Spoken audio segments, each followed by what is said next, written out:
Че, хорошо тебе, да? Что стало?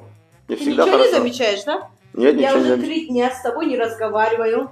Ты почему обиделась? Что случилось? Нет бы подойти ко мне, у меня спросить. Он сидит, ему... Еще на неделю продлеваю.